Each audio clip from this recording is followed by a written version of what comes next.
I was on a different continent and no one knew who I was.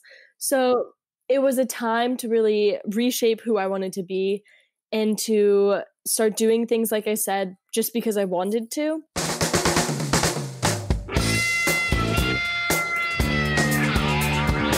It's the Germany Experience, the podcast about life in Germany as seen through the eyes of outsiders.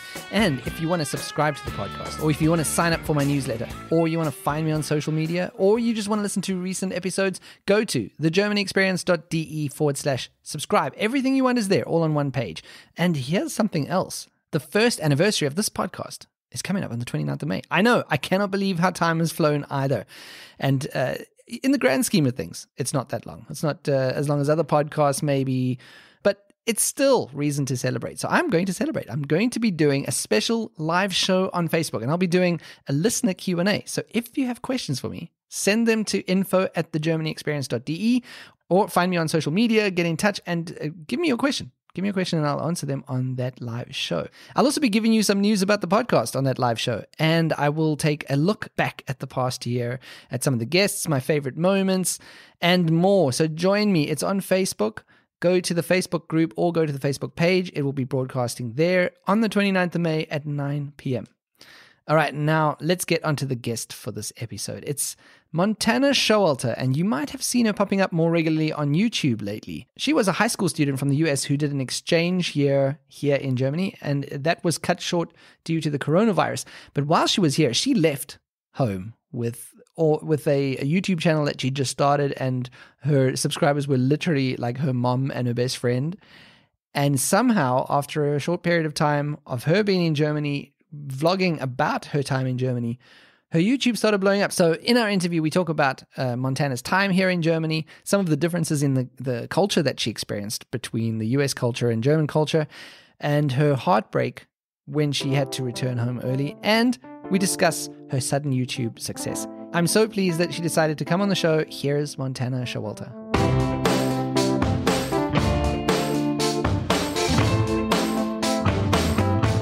Your YouTube channel hasn't even been around that long, has it?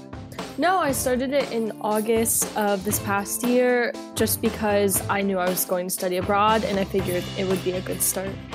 Yeah, so you started. Well, we'll get to that. I've got some questions for you later on about your YouTube channel and what that's been like for you. But the reason that I asked you to be on the show is because I think you've had quite an interesting story for the past year, at least, because as you said, you got into an exchange program. So maybe we can start by just giving me some background about who you are and then how you ended up being in an exchange program in Germany. Okay, so my name is Montana Showalter, and I was a high school student in Richmond, Virginia, and I was in a special program for international relations. And previously, one of my friends from that program, he was older, he attended this program called CBYX, or Congress Bundestag Youth Exchange Program. And then he mentioned that to me, and I got really interested. So it's basically a program that works together, that partners the Congress in the US with the Bundestag in Germany, and they send students from the US to Germany and then vice versa. So German students get to go to the US as well. And it's fully covered by a scholarship or a stipendium. And so I applied to that. It was a whole long process of writing essays and interviewing. I actually flew to Texas to interview. Wow. And then after that, we were selected, got to go to Washington, D.C., and from D.C. flew to Germany. So it was very crazy. That's whirlwind. Mm-hmm. Why specifically Germany? Do you have any connection to Germany, or did you just think that would be a cool place to visit? Honestly, I never had my mind set specifically on Germany. I really wanted to study abroad in Spain because I had originally learned Spanish, but it was really expensive. And this program with Germany was covered by a scholarship.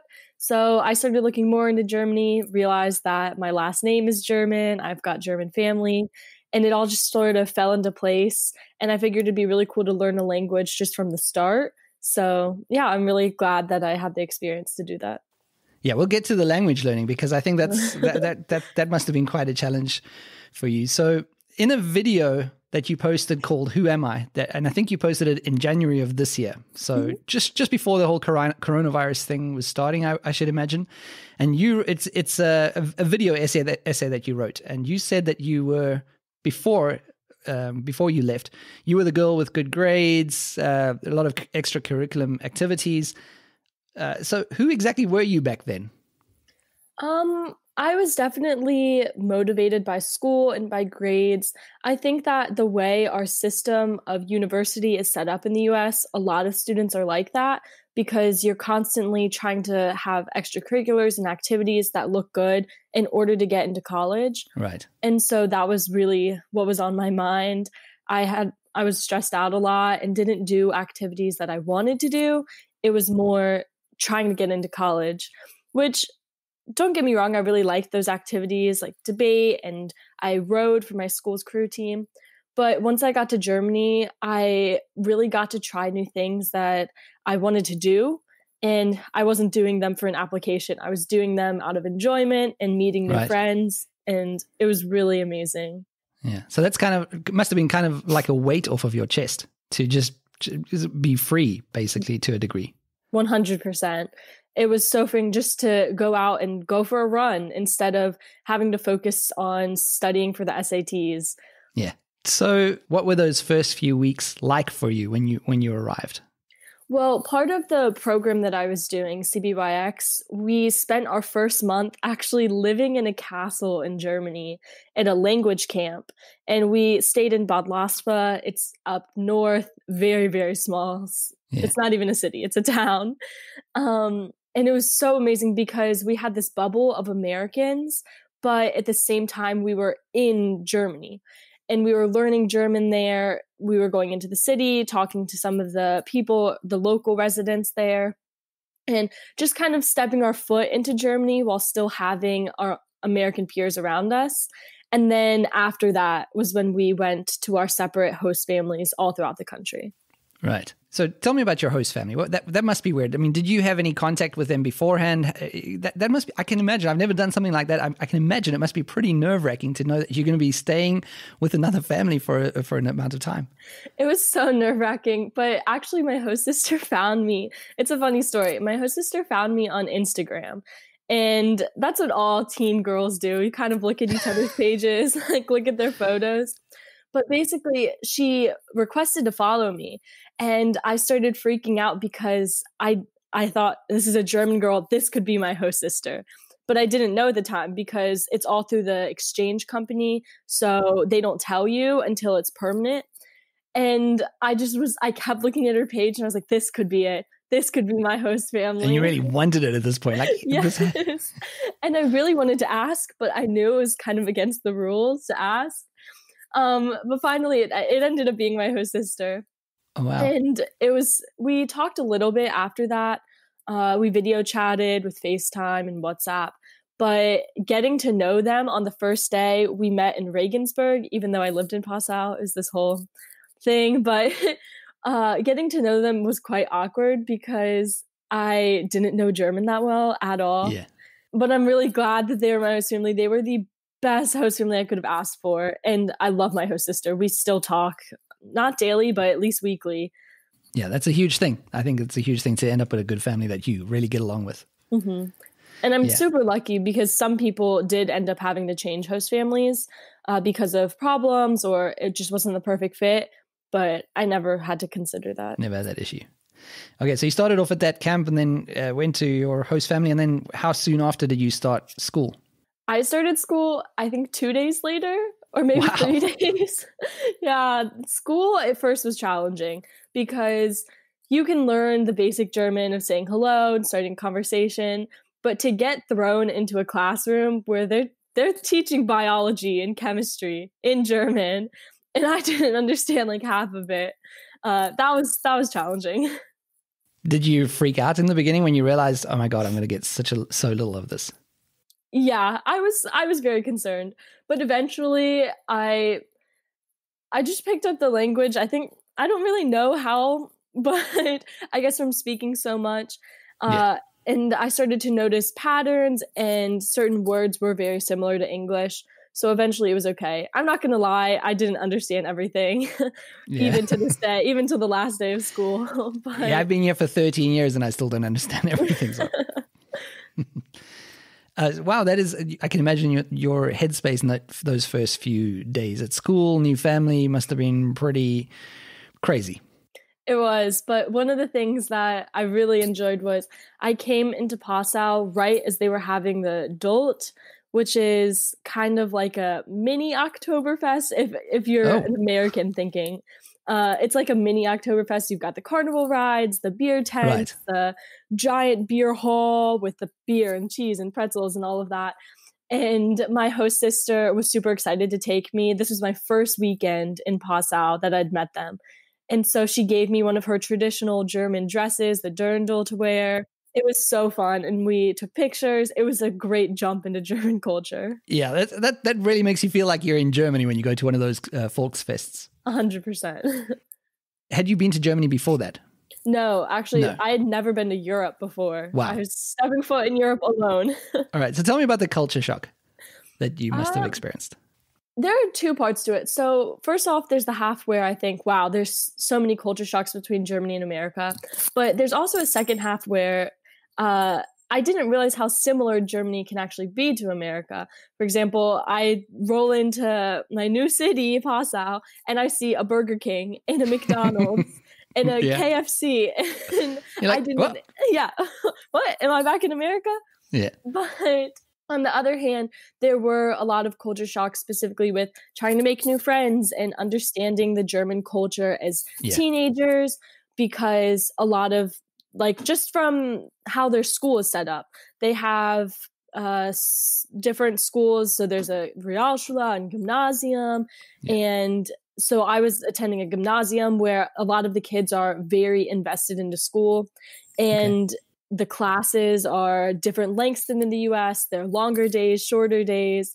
So trying to adjust to that was a big part of my exchange, because I was spending a lot of time in school. Sure.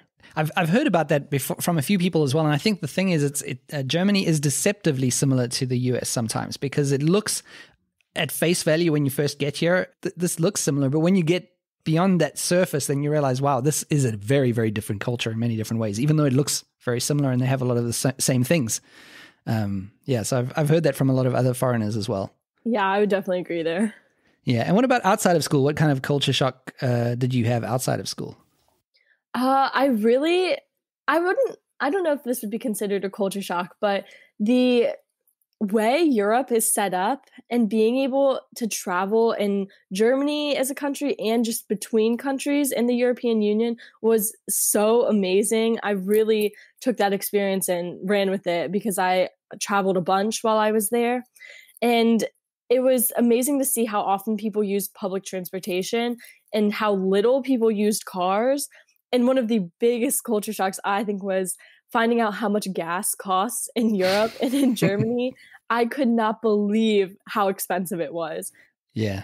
And what about the differences? I think I saw a video of this on your YouTube channel, but the differences about specifically being a teenager in the USA versus being a teenager in Germany. Are there big differences in what the kids are going through, what they're experiencing? I think, like I said before, there's a lot of big differences, but then some of them are still similar. Like, all teenagers pretty much use social media. So that was the same, using Snapchat and Instagram. Yeah. However, the culture in Germany is just so different. It's honestly hard to describe how it's different being a teen in Germany versus in the US, because it's more of the friendships that you have and the way you interact with your friends and when you hang out and what you do. Because in America, a lot of teen life is honestly based on having a car and driving around with your friends, going to random places in the middle of the night because you can drive yourself. But in Germany, I took the bus most of the time because I wasn't allowed to drive and also didn't have a car. So that changed the dynamic some. And whenever I wanted to hang out with friends, it was more going out to eat formally, not just grabbing a bite at Chipotle or McDonald's. Actually sitting down and having a meal at a restaurant. Mm-hmm. So once you got here, how long would you say it took you to start making new friends in Germany in your new school? Well, it was really hard because I was coming in as a senior in American terms, so 12th grade. But because of my German level and the Abitur, they originally put me in the 10th grade, Oh, which the people were super nice. Don't get me wrong. And I'm still friends with a lot of them. But that age difference was pretty big. It's big at that point. Yeah. Yeah, 15 versus 18 is kind of a big difference. So it was harder to make friends in school at first. I became super close with another exchange student from the Czech Republic, which was really cool because eventually she took me to the Czech Republic and I got to stay with her and experience that whole culture too. But other than that, I started cheerleading in Germany. Okay. Which is an American sport, but that was really amazing. And I made so many good friends because it was a bunch of girls my age. Yeah. How different is cheerleading in Germany from USA, or is it pretty much based on the US model? So I never cheered in America. You can't comment. No, I started in Germany. But based on what I think about cheerleading in the US, we have a lot more tumbling and tricks, and I hate to say it, but it's a lot more advanced in the US. Yeah. But German cheerleading is very much based on American cheerleading. And it was actually really funny because they all loved it when I counted and said the 1, 2, 3, 4, because they said it sounded so American. Well, I am American, folks. Yeah, that was my answer. So you had a few months where it was a bit more difficult, and I guess you had a few months where you were still developing your German skills as well, right? Mm-hmm. Yeah. Yeah. And how long did it take you to? You said earlier that you're still not 100% fluent, that you could understand everything, but how long did it take you to that you could have an everyday conversation or deal with everyday situations? I think after October. So I had August in the language camp. Honestly, I didn't learn too much there because you're still with a bunch of Americans speaking English. Yeah. And then September was a bump. Like, it was hard transitioning.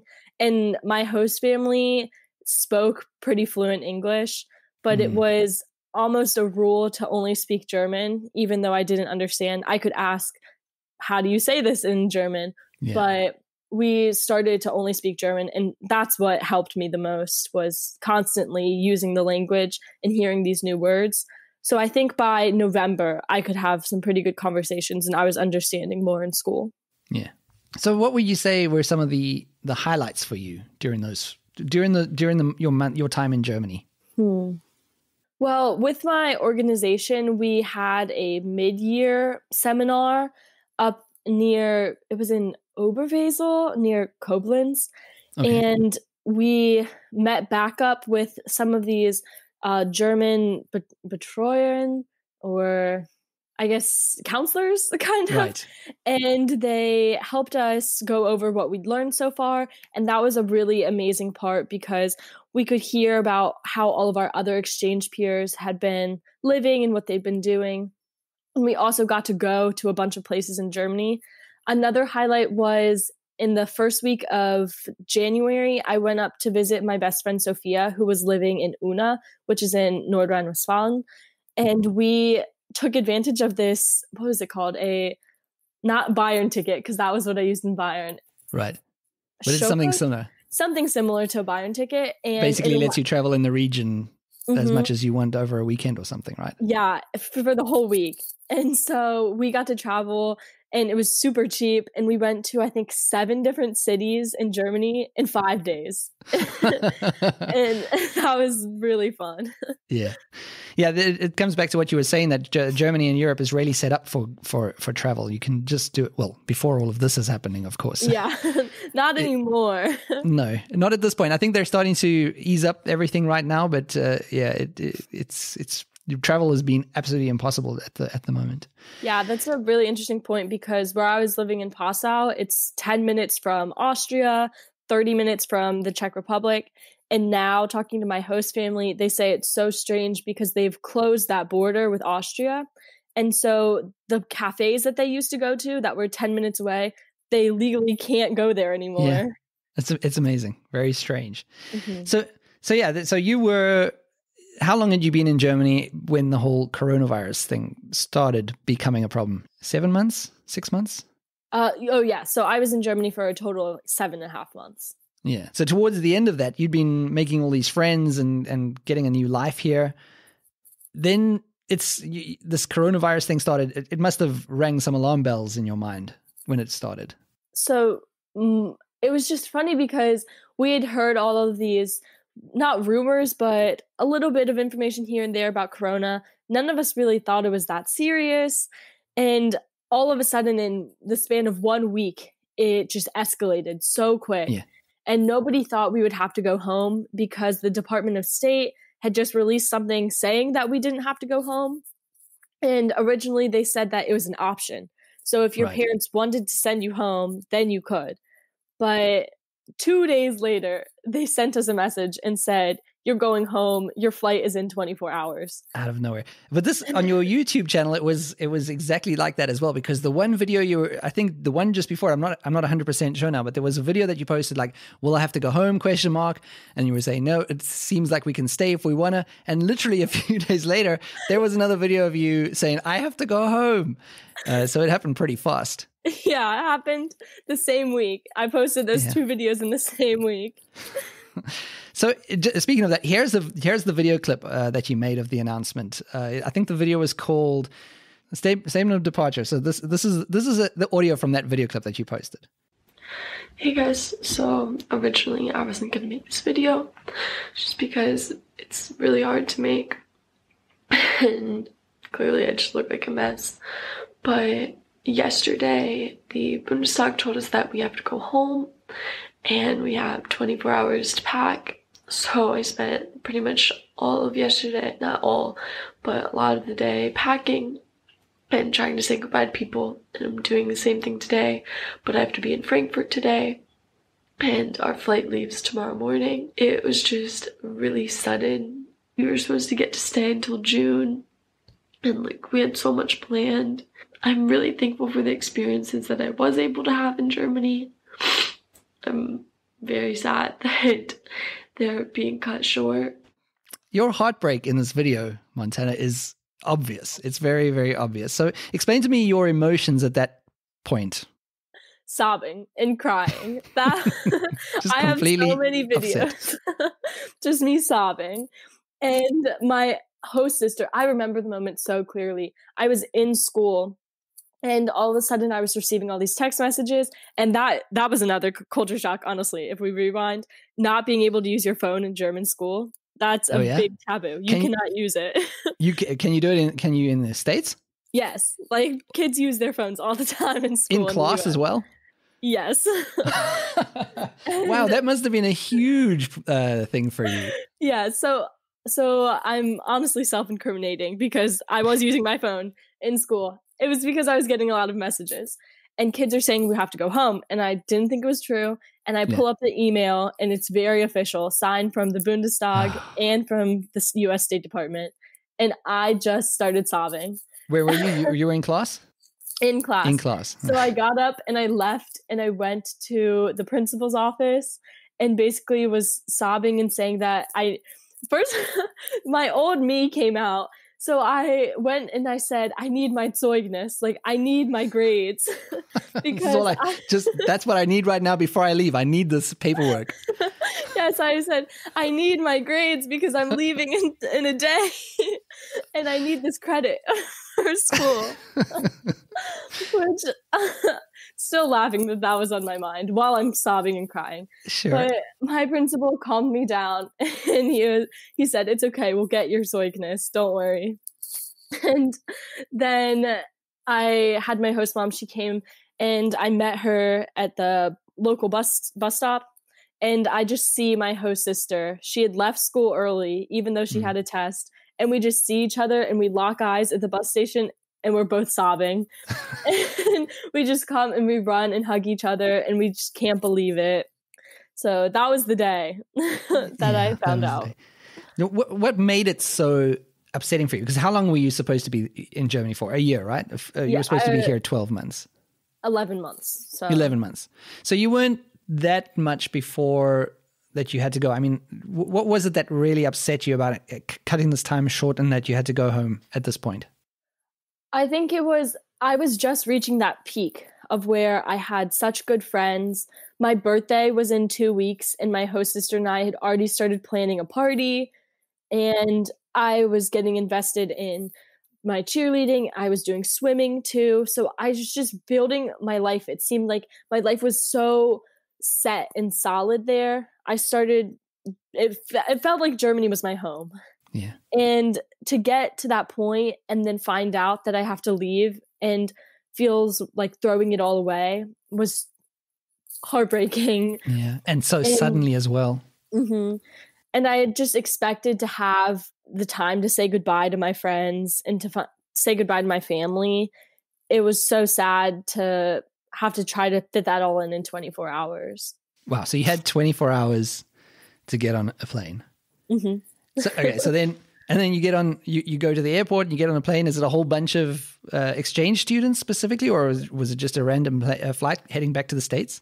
No. So they made us go meet all of the American exchange students in Frankfurt, which was a bit, I don't want to say irritating, but a bit irritating because I was in Bayern and Frankfurt was far away. Yeah. Whereas I could have just flown out of Munich.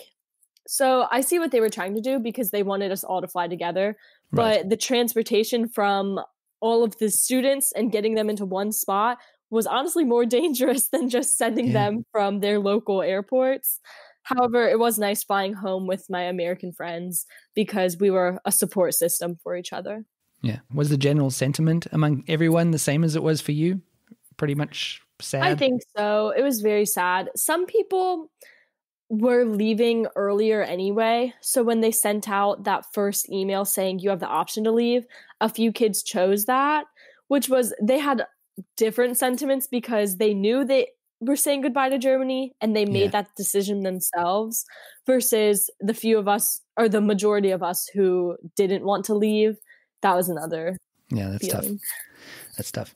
So that abruptly ended your time in Germany. Does it feel like you've got unfinished business in Germany, or like you need to, or is it now a cut part of your life that you've moved on from somewhat? No, I would definitely say I still have ties in Germany. I still talk to my friends and my host family and plan on going back. And if anything, it's made me look even more into programs in college to go live in Germany again, because I definitely want to try to master my German more and continue learning. Yeah. How's your German now after being back for a few weeks? Definitely worse. Every day it's worse. I try to keep it up with Netflix. Right. So to come back to that Who Am I video that you had in The Girl with the Grades, you also said in that same video that you're no longer that girl entirely. How did Germany change that? What did Germany change for you? I think living in Germany just opened my eyes to what you can do with yourself and how you can change yourself, because I figured it was a new start. I was on a different continent and no one knew who I was. So it was a time to really reshape who I wanted to be and to start doing things, like I said, just because I wanted to.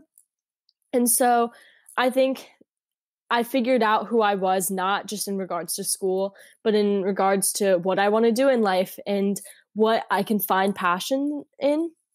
And so no matter what, whether I'm in Germany or not, I still have that mindset. And I'm really thankful for the way Germany has changed it. Yeah.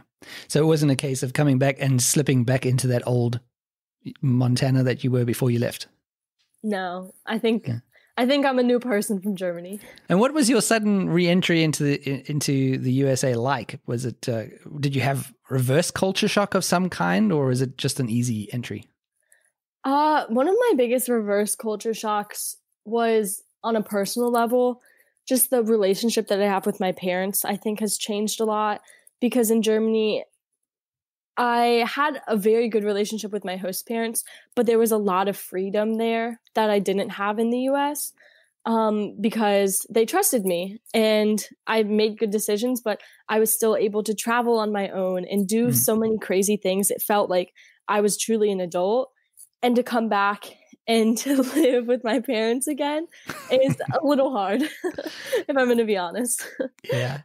And what about other culture shock? Other than that, some things that I think I saw in a video you were talking about, things like garbage, how that has changed for you since you've been in Germany, right? I think that was one of the things I saw.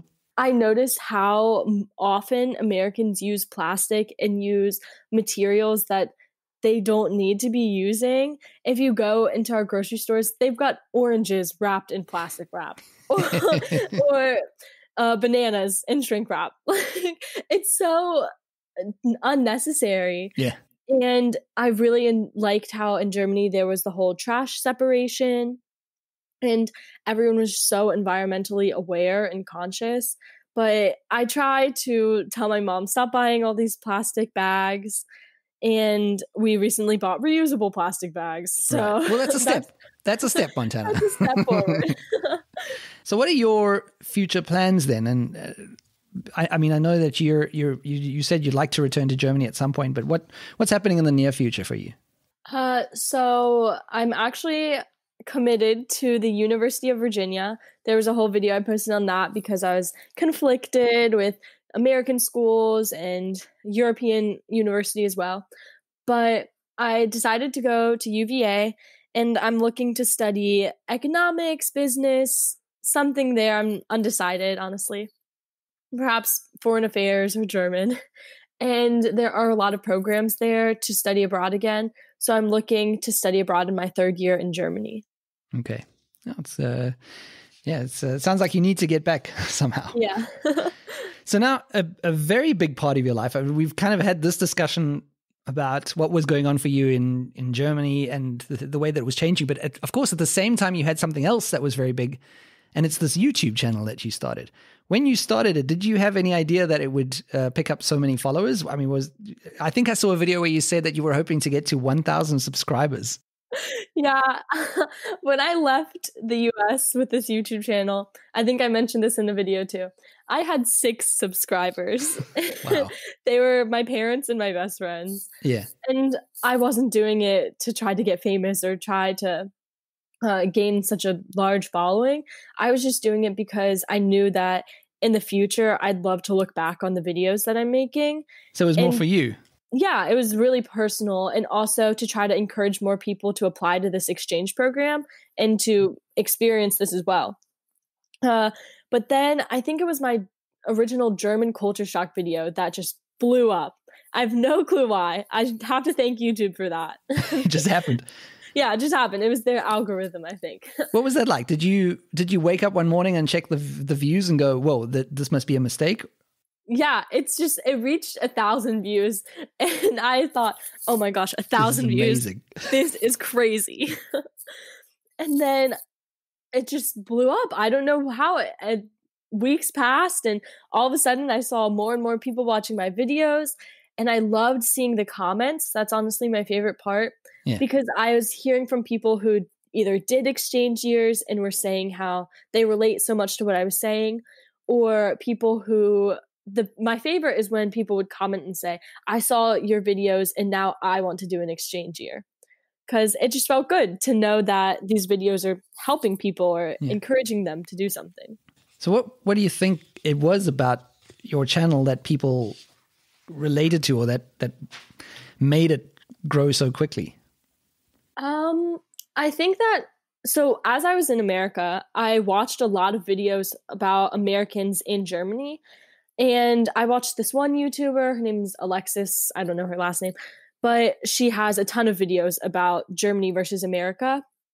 However, all of those YouTubers tend to be older. They tend to be expats who are in their 20s, 30s. There are a few people who are soldiers living in Germany, and so they're 30s or 40s. But this niche of being a teenager who's not German, but living in Germany, it wasn't filled. There was this hole. Yeah. And so But you didn't even know that there was that hole, I guess. No, not You weren't even looking for a niche. You were just being yourself and putting it out there. Yeah, I was just making these videos because I thought they were fun. And then I think that that's what made people kind of watch them, because it was a new perspective that wasn't really on YouTube yet. And it's a very different perspective than most people, because I was experiencing parts of German culture that most outsiders wouldn't experience, because when do you move to Germany? And you're 16 or 17. Yeah.